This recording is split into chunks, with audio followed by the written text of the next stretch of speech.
اعوذ باللہ من الشیطان الرجیم بسم اللہ الرحمن الرحیم الحمدللہ رب العالمین اللہم صلی علی محمد وآل محمد۔ السلام علیکم حضرات ناظرین، میں آپ کے سامنے ابن الخیر سید اللہ بخشا تسلیم عرض کر رہا ہوں۔ آج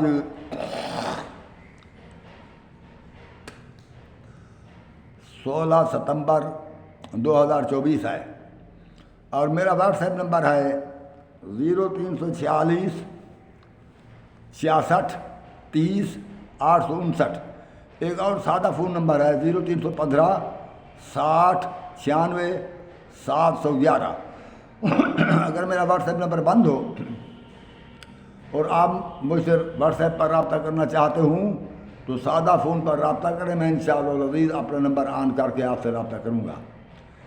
تو میں اللہ سے امید رکھتا ہوں کہ آپ اللہ کی رحمت سے صحیح و سلامت اور تندرست ہوں گے، اور اللہ تعالیٰ کی طرف سے آپ پر رحمت و برکت و سلامتی ہو۔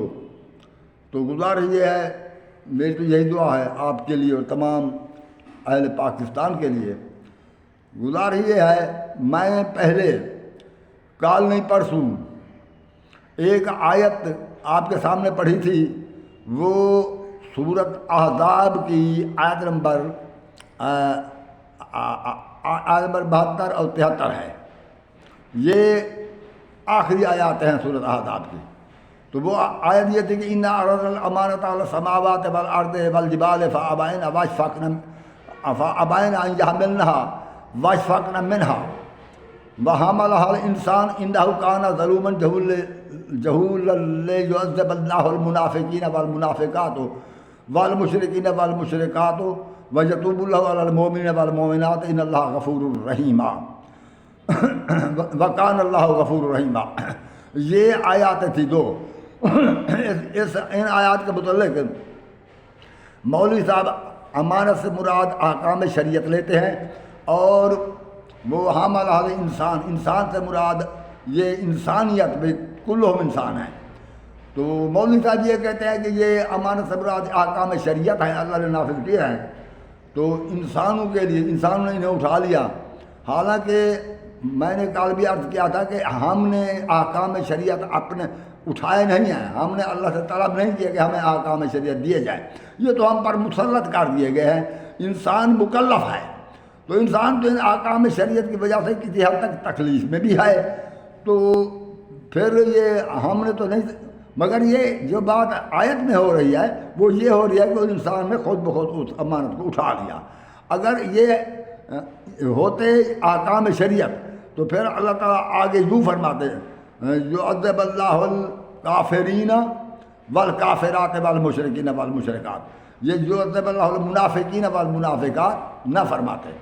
منافق لوگ جو تھے انہوں نے اپنے طور پر احکام شریعت لیے ہوئے تھے اور اس پر عمل بھی کرتے تھے، مگر اللہ تعالیٰ چاہتا تھا ان کی آزمائش کرنا، تو اس لیے اس نے ایسی امانت انسان کسی کے ہاتھ میں جانے دی جدھر وہ امانت کے منافق ادھر چلے گئے۔ یہ امانت جو تھی انسانیت، یہ انسانوں کی مسلمانوں کی آزمائش کے لیے تھی۔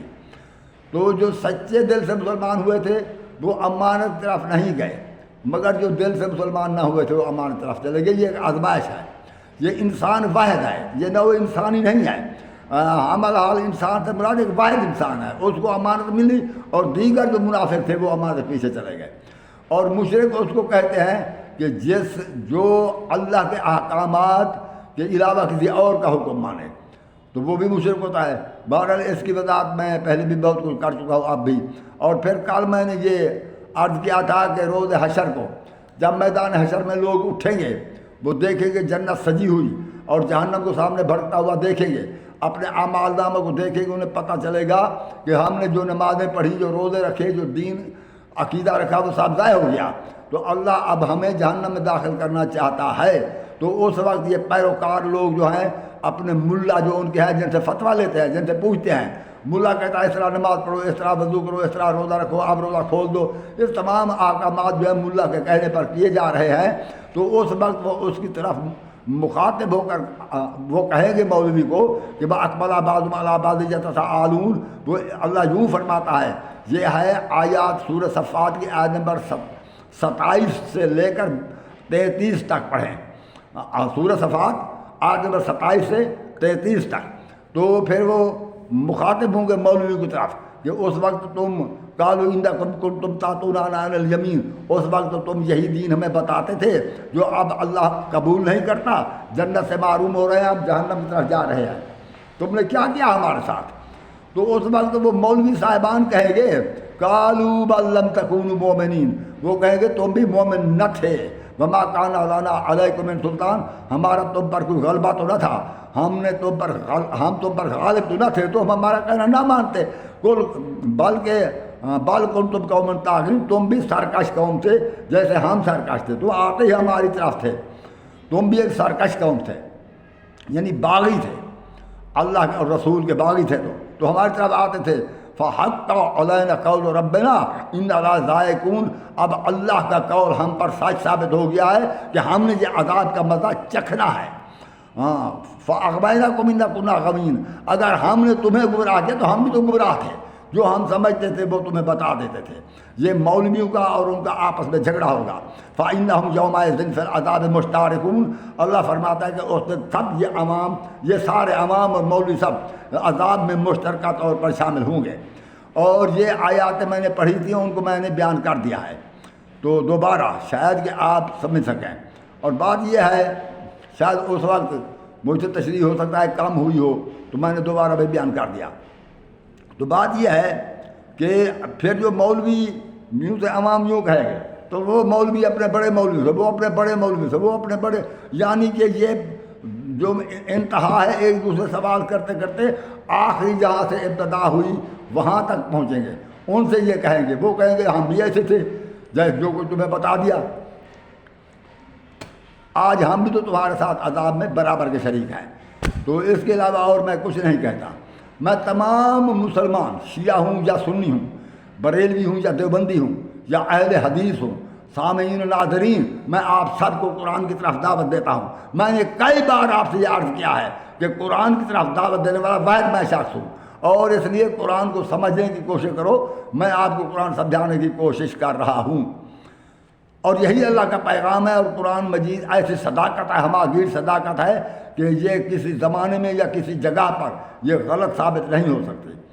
تو یہ دین اسلام جو ہے پورا قرآن میں ہے، اور اللہ نے سورۃ نحل کی آیت نمبر 99 میں فرما دیا وَنَزَّلْنَا عَلَيْكَ الْكِتَابَ تِبْيَانًا لِكُلِّ شَيْءٍ هُدًى وَرَحْمَةً وَبُشْرَىٰ لِلْمُسْلِمِينَ، کہ اے رسول ہم نے تم پر وہ کتاب اتاری ہے جس میں ہر شے کا بیان ہے۔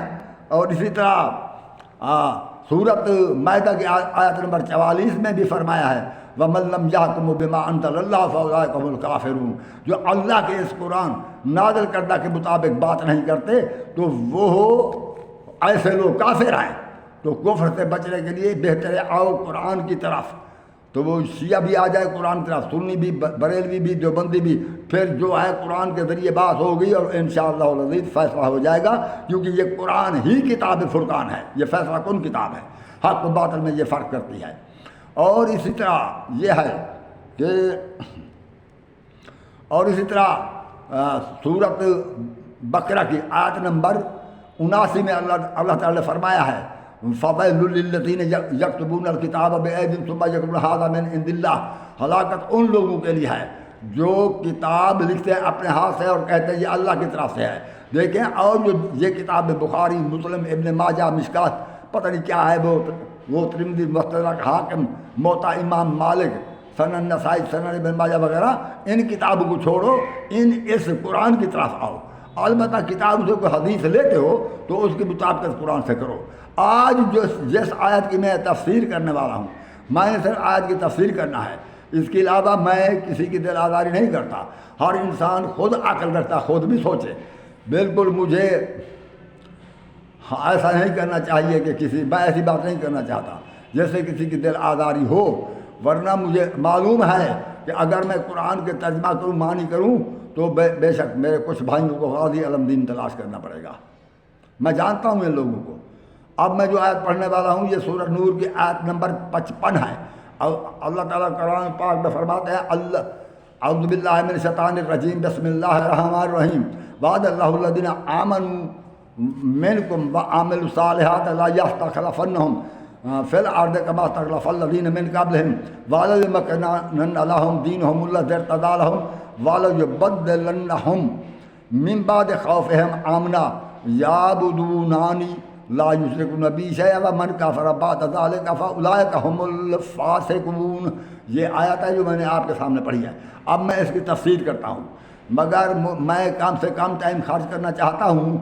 مجھے بات کرتے ہوئے 10 منٹ گزر گئے ہیں، میں امید کرتا ہوں کہ 10-15 منٹ میں اس کی تفسیر ختم کروں گا، مگر میں پوری آیت کی تفسیر نہیں کر سکتا۔ نہ قرآن مشکل تھا نہ اس کی تفسیر مشکل تھی۔ افسوس یہ ہے کہ حق چھپانے کے لیے، حق کو چھپانے کے لیے مولویوں نے خود قرآن کو مشکل تر بنا دیا ہے۔ اب جو لوگ اس آیت کی جو معنی اور مطلب پہلے پڑھ چکے ہیں، جب میں اس کی تفسیر کروں گا تو ان کے لیے پھر یہ ماننا بہت مشکل ہو جائے گا۔ تو آیت یہ ہے کہ اللہ نے فرمایا کہ وعد اللہ الذین آمنوا منکم وعملوا الصالحات۔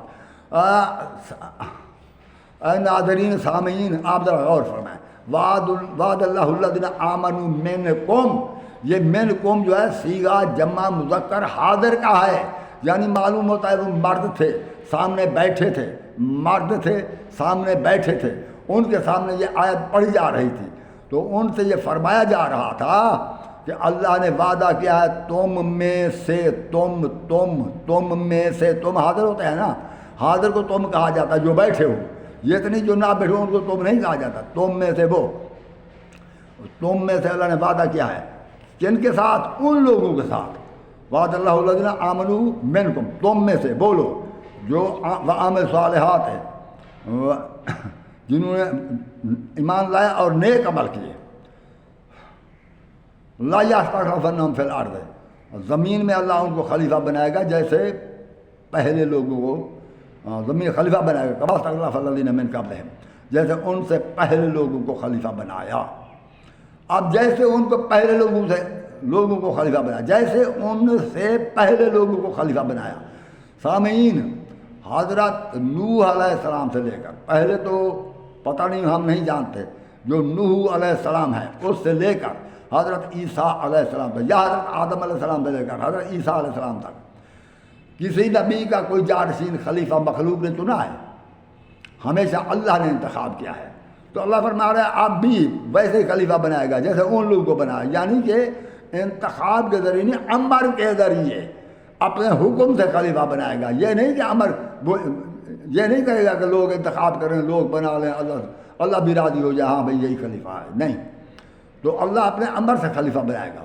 اور اللہ فرما رہے ہیں وَلَيُمَكِّنَنَّ لَهُمْ دِينَهُمُ الَّذِي ارْتَضَىٰ لَهُمْ، یہ جملے جو ہیں وَلَيُمَكِّنَنَّ لَهُمْ دِينَهُمُ الَّذِي ارْتَضَىٰ لَهُمْ، یہ قابل غور ہیں۔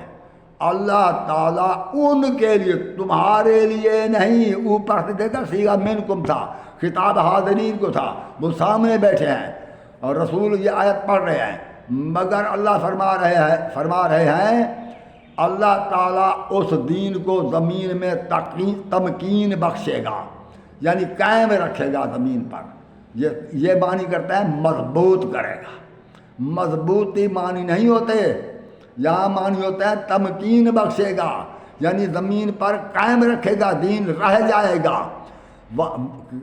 کن کا دین؟ وَلَيُمَكِّنَنَّ لَهُمْ، ان خلفاء کے دین کو، امام کے دین کو نا، اگر امام کے دین کی بات نہیں، یعنی دین امام کا اور خلفاء کا ایک ہی دین ہوتا تو اللہ تعالیٰ یوں فرماتے وَلَيُمَكِّنَنَّ لَكُمْ دِينُهُمُ الَّذِي ارْتَضَىٰ لَكُمْ، اور اللہ تمہارے لیے قائم کرے گا دین کو، تمہارے اس دین کو جو اللہ نے تمہارے لیے پسند کیا ہے۔ اب صیغہ تو حاضر کا نہیں ہے، یہ غائب کا آ رہا ہے، یعنی ان خلفاء کے دین کو زمین پر تمکین بخشے گا۔ تمکین کا معنی ہوتا ہے مکان دینا، جگہ دینا، یعنی اس دین کو جو خلفاء کا دین ہوگا، لوگ عوام اس کو چھوڑ دیں گے، عوام اس کو شاید مٹانے کی کوشش کریں گے، مگر اللہ تعالیٰ اپنی قدرت سے، اپنی حکمت سے اس دین کو زمین پر قائم رکھے گا، اس کو جگہ دے گا، دین اور ہو جائیں گے۔ مگر وہ اللہ کا دین جو اللہ نے ان خلفاء کے لیے پسند کیا ہے اس کو بھی قائم رکھے گا۔ اب تو سمجھ آ رہی ہوگی نا۔ وَلَيُمَكِّنَنَّ لَهُمْ، اور دین کو قائم رکھے گا، دین کو تمکین بخشے گا، فی الارض، زمین میں۔ ہاں، وَلَيُمَكِّنَنَّ لَهُمْ دِينُهُمُ الَّذِي ارْتَضَىٰ لَهُمْ، اور اس دین کو بھی زمین پر قائم رکھے گا جو ان خلفاء کے لیے پسند کیا ہے۔ یہ بات خلفاء کی چل رہی ہے۔ اب عوام کو بالکل مخاطب نہیں کر رہا اللہ، مخاطب عوام سے ہے، ان کو خبر دے رہا ہے کہ ان کے دین کو تمکین بخشے گا، زمین میں مضبوط کرے گا، اور جو ان خلفاء کے لیے اللہ نے دین پسند کیا ہے۔ تو اس سے معلوم ہے خلفاء کا دین کوئی اور ہوگا، اور عوام کیوں بھی سمجھ سکتے ہیں نا بات تو یوں، ورنہ اگر خلفاء کا اور عوام کا دین ایک ہوتا اللہ یوں فرماتے، آیت یوں ہوتی، وعد اللہ الذین آمنوا منکم وعملوا الصالحات لا یستخلفنہم فی الارض کما استخلف الذین من قبلہم وَلَيُمَكِّنَنَّ لَكُمْ دِینَکُمُ الَّذِی ارْتَضَىٰ لَكُمْ وَلَيُبَدِّلَنَّکُم مِّن بَعْدِ خَوْفِکُمْ امْنًا۔ آیت یوں ہوتی۔ اب وہاں صیغہ حاضر کے ہوتے، جو عربی سمجھ سکتا ہے، جو مولانا ہیں وہ توجہ فرمائیں، وہ توجہ فرمائیں۔ یہاں پر بات ہو رہی ہے خلفاء کے دین کی، عوام کے دین کی اللہ تعالیٰ ذکر ہی نہیں کرتا۔ عوام کے دین کو اللہ تعالیٰ نے چھوڑ دیا ہے، وہ عوام کی مرضی جو دین بنائے، اللہ کو وہ دین پسند ہی نہیں ہے۔ اللہ کو کس کا دین پسند ہے؟ وَلَيُمَكِّنَنَّ لَهُمْ دِينَهُمُ الَّذِي ارْتَضَىٰ لَهُمْ، اللہ کو ان خلفاء کا دین پسند ہے، اسی کو زمین پر تمکین بخشے گا، جگہ دے گا۔ وَلَيُبَدِّلَنَّهُمْ، اور ان خلفاء کے خوف کو بدل دے گا اللہ، من بعد خوف امنا، خوف کے بعد امن میں، یعنی تمام خلفاء خوف میں ہوں گے۔ ایسے تمام خلفاء خلیفے بنتے رہیں گے، ہر خلیفہ خوف میں ہوگا، حکومت پر نہیں ہوگا بھائی، حکومت والے خوف میں نہیں ہوتے۔ جنگ ہوتی رہے، بڑی بڑی فوجیں جس کے قبضہ اقتدار میں ہوں، بہت بڑی بڑی فوجیں جس کے عوام معاون ہوں، جس کے پاس خزانے ہوں، جو ماشاء اللہ کس طرح چلتا ہو، بازاروں میں چلتا ہو، عوام کو سزا دیتا ہو، وہ خوف میں نہیں ہوتا، خوف میں وہ ہوتا ہے۔ اب بات یہ ہے، اب یہ کہیں کہ حضرت علی پر کوئی خوف نہ تھا، اس قرآن کی روح سے ثابت ہو گیا کہ حضرت علی خوف میں تھے۔ اب بات یہ ہے، یہ کہیں گے کہ نہیں حضرت علی تو شیر خدا کا خوف میں آ سکتے ہیں، یہ شیر خدا کا بہانہ ہاتھ میں آ گیا ہے۔ حضرت علی اپنی موت سے نہیں ڈرتے تھے، حضرت علی علیہ السلام کو یہ خوف تھا کہ میں ایسی موت نہ مارا جاؤں کہ قصوروار بھی مجھے ٹھہرایا جائے، جب میں اس دنیا سے رحلت کروں، میں شہادت پاؤں تو واضح طور پر لوگوں کو حق نظر آئے کہ علی علیہ السلام حق پر تھے۔ تو حضرت علی کو یہ خوف تھا کہ جس طرح یہ مجھے گمنام صورت میں، جس طرح یہ مجھ پر الزام دے کر مجھے مارنا چاہتے ہیں، میں اس طرح نہ مروں۔ حضرت علی نے تلوار نیام سے اسی لیے نہیں نکالی کہ ان کی حکومت تھی، اگر حضرت علی علیہ السلام تلوار نیام سے نکالتے تو بات یہ یوں ہوتی کہ وہ حکومت پر تھے، حضرت علی ان سے حکومت چھیننا چاہتے تھے، یہ لڑائی حکومت پر ہوئی، حضرت علی حکومت پر لڑائی نہ کرنا چاہتے تھے۔ حضرت علی علیہ السلام کے گھر میں جب توہین ہوئی، دروازہ جلایا گیا، دروازہ گرایا گیا، بی بی کا پہلو زخمی ہوا یا بچہ شہید ہو گیا، جو شیعہ کتابوں میں ہے، سنی کتابوں میں بھی اتنا تو ہے کہ دروازے پر آئے، دھمکیاں دی کہ یہ آدمی باہر نکل آئے، بیعت کریں، جبراً بیعت لی جا رہی تھی، ورنہ تو ہم اس گھر کو آگ لگا دیں گے، اتنا تو اس میں بھی سنی کتابوں میں بھی ہے۔ تو بہرحال شیعہ کتابوں میں، اور اب حضرت علی علیہ السلام جو شیعہ کتابوں میں باہر آئے، اور اب ہمارے سے بعض لوگ یہ سوال کرتے ہیں کہ حضرت علی اب لڑے کیوں نہیں؟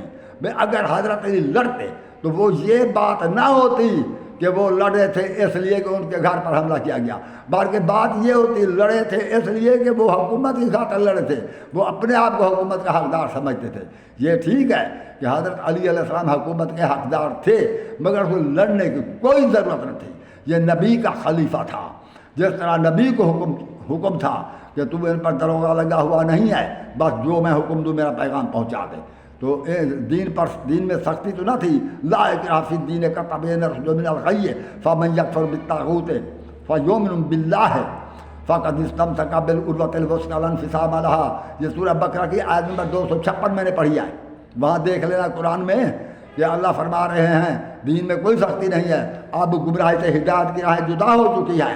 جو شیطان کا انکار کرے اللہ پر ایمان لائے اس نے گویا مضبوط سہارا پکڑا۔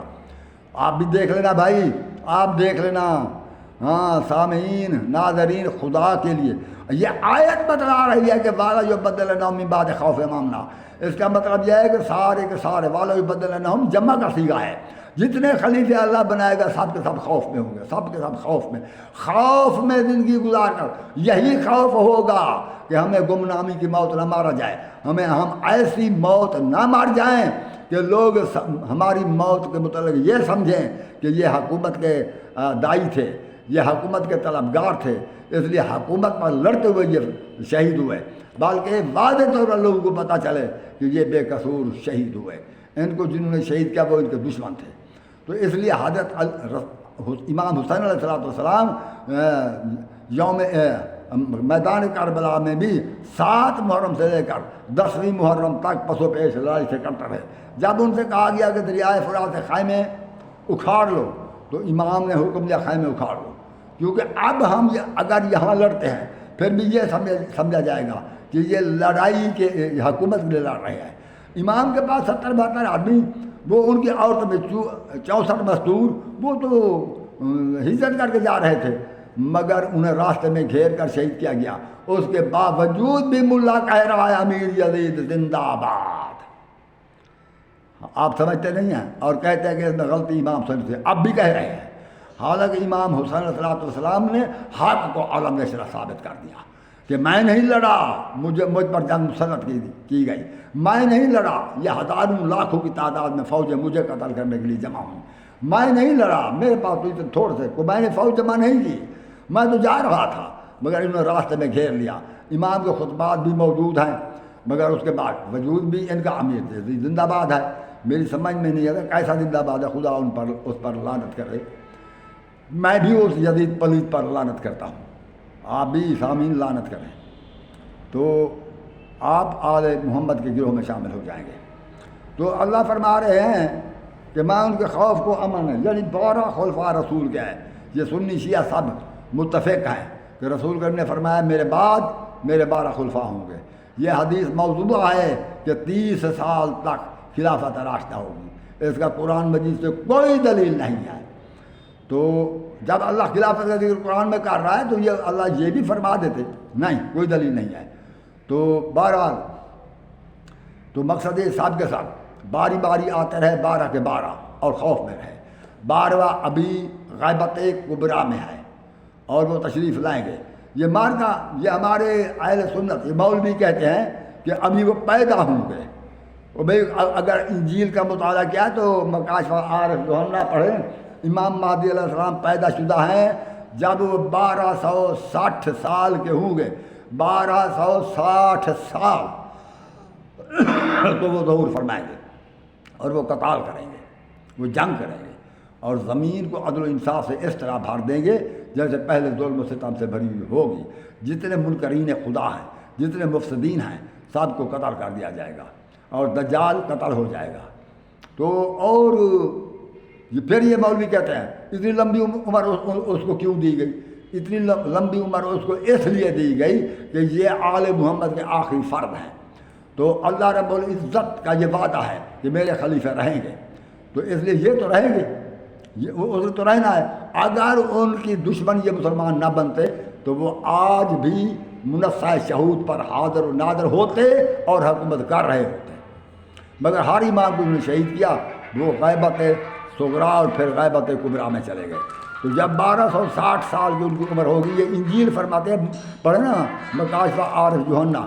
اب اگر آپ کو مکاشفہ عارف یوحنا سے سمجھ نہ لگے تو پھر یوں کریں، میری کتاب انکشافات بالآیات المتشابہات لے لیں، قیمت کل 200 روپے ہے، اس میں تمام حالات امام مہدی کے بھی ہیں، حضرت عیسیٰ کے۔ اگر حضرت عیسیٰ کو 2024 سال ہو گئے جب وہ صلیب پر چڑھے، تو ان کو تو یہ تسلیم کرتے ہیں ان کی زندگی اتنی لمبی ہے۔ حضرت خضر ابھی تک موجود ہیں، 6000 سال ہو گئے، ان کو بھی تسلیم کرتے ہیں کہ ان کی زندگی ہے۔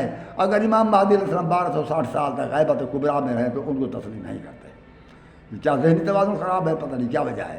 تو اللہ فرماتا ہے وہ میرے خلیفے جو ہوں گے ان کو سوچ لو کہ وہ ہوں گے خوف میں، اور پھر اللہ فرماتا ہے یعبدون لا یشرکون بی شیئا، اور وہ میرے فرما بردار ہوں گے، میرے ساتھ کسی طرح شرک نہ کریں گے۔ یہ عوام کو اللہ یقین دلا رہے ہیں کہ وہ ہوں گے میرے فرما بردار، میرے ساتھ کسی طرح شرک نہ کریں گے۔ ومن کافر بعد ذالک، اور یہ ضمانت تو اللہ نے دی ہے نا، جو خلیفہ اللہ مقرر کرے گا وہ اللہ کے فرما بردار ہوں گے، کسی صورت اس کے ساتھ شرک نہیں کریں گے۔ تو اللہ فرما رہے ہیں من کافر بعد ذالک، میری اس ضمانت کے بعد جنہوں نے ان کا انکار کیا فاولئک هم الفاسقون، وہ لوگ فاسق ہوں گے، وہ جہنم میں جائیں گے۔ اب میرے خیال میں نے کافی تشریح کر دی ہے، میں نے ساری آیت تشریح نہیں کی، مگر اس مقام سے میں نے تشریح شروع کی ہے کہ وَلَيُمَكِّنَنَّ لَهُمْ دِينُهُمُ الَّذِي ارْتَضَىٰ لَهُمْ وَلَيُبَدِّلَنَّهُم مِّن بَعْدِ خَوْفِهِمْ أَمْنًا يَعْبُدُونَنِي لَا يُشْرِكُونَ بِي شَيْئًا وَمَن كَفَرَ بَعْدَ ذَلِكَ فَأُولَٰئِكَ هُمُ الْفَاسِقُونَ۔ اس کی تشریح میں نے کر دی ہے۔ اب قاری صاحبان، آپ یوں کہتے رہنا یہ قرآن نہیں پڑھ سکتا، ابن الخیر قرآن نہیں پڑھ سکتا، یہ ابن الخیر مخارج نہیں نکال سکتا، یہ ابن الخیر جو ہے یہ اس کی قرأت صحیح نہیں ہے، یہ ابن الخیر جو ہے زیر زبر کی غلطی کر جاتا ہے۔ اسی بات پر رہنا کہ روز حشر تمہیں اللہ جہنم میں داخل کر دے گا۔ تم نے قرآن کو سمجھنا ہے، کہاں کس قرآن میں ہے، کہاں لکھا ہے کہ اس کے مخارج نکالو؟ ہم عجمی ہیں، ہم نہیں نکال سکتے مخارج۔ کہاں لکھا ہے کہ زیر زبر کی غلطی نہ ہو جائے؟ جو دانستہ غلطی کرے گا وہ اللہ کا مجرم ہے۔ اگر مجھ سے کوئی غلطی ہو جائے تو میں دانستہ تو نہیں کر رہا، تو اس لیے غلطی یوں نہ کرتا رہنا۔ میں نے آپ کے سامنے آیت پڑھی ہے، سورۃ نور کی آیت نمبر 55 ہے، آپ وہاں پر دیکھ لیں، آپ کے معنی وہاں دیکھ لیں، آپ بالکل مخارج کے ساتھ پڑھیں، زبر زیر کی غلطی نہ کریں، آپ مولوی کے معنی دیکھیں، پھر غور کریں کہ جو خلیفے تم نے بنائے ہیں وہ خوف میں رہے یا امن میں رہے، وہ حکومت پر رہے۔ اور جو خلیفے اللہ کے تھے، حضرت علی کے حالات ہیں تو صحیح آپ کے سامنے کہ دروازہ جلایا گیا، شور شر مچایا گیا، دھمکیاں دی گئی، مگر آپ تسلیم نہ کریں گے۔ چلو یہ تو تسلیم کر سکتے ہیں، دھمکیاں دی گئی، جبراً بیعت کے لیے اسے مجبور کیا گیا۔ اور پھر اس کے علاوہ اور یہ بھی کہ حضرت صاحب کے وفات کے بعد لوگوں کی نگاہیں علی سے پھیر گئیں۔ کیوں پھیر گئیں؟ علی اللہ کا خلیفہ تھا، یہی خوف ہے، خوف۔ جب لوگ ترک تعلق ہے، یہ خوف تھا، وہ بھی اہل بیت سے۔ اور پھر امام حسن جب اس کے سامنے ممبر رسول پر کھڑے ہو کر برمان حضرت علی کو گالیاں دیتا تھا، امام حضرت خاموش رہتا تھا۔ کیوں؟ وہ خوف میں تھا، اس لیے خاموش رہتا تھا۔ اور اسی طرح حضرت امام حسن پر خوف آیا، زین العابدین پر خوف آیا، اور تمام ائمہ خوف میں آئے اور شہید ہو گئے۔ ان کے امن کا وقت پھر آئے گا۔ وہ کب آئے گا؟